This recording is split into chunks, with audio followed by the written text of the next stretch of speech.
Hi everyone. రీసెంట్గా మనం ఈ సైట్ విజిట్ చేయడం జరిగింది. ఈ ఫ్లాట్ గత 10 yearsగా సీల్ చేసి ఉంది. అయితే రీసెంట్గా మన క్లయింట్ దీన్ని ఆక్షన్లో తీసుకోవడం జరిగింది. అయితే ఈ ఫ్లాట్ రెనోవేషన్ వర్క్ కోసం మనల్ని అప్రోచ్ అయ్యారు.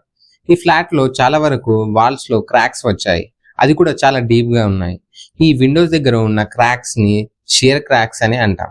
ఇవి మేజర్గా పాయింట్ లోడ్స్ వల్ల వస్తాయి. అందుకని కన్స్ట్రక్షన్ చేసే టైంలో విండోస్ అండ్ డోర్స్ పైన లింటల్ బీమ్ అనేది త్రూఅవుట్ ద లెంత్ వేసుకోవాలి. అప్పుడు ఈ క్రాక్స్ వచ్చే ఛాన్సెస్ అనేది తగ్గుతాయి.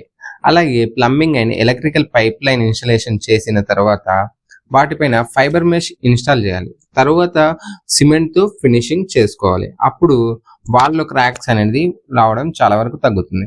అలాగే బీమ్ అండ్ వాల్ జాయింట్స్ పైన కూడా ఫైబర్ మెష్ అనేది ఇన్స్టాల్ చేసుకోవాలి. అయితే ఈ క్రాక్స్ ని రెక్టిఫై చేయడానికి మనము step by step procedure explain చేయడం జరిగింది.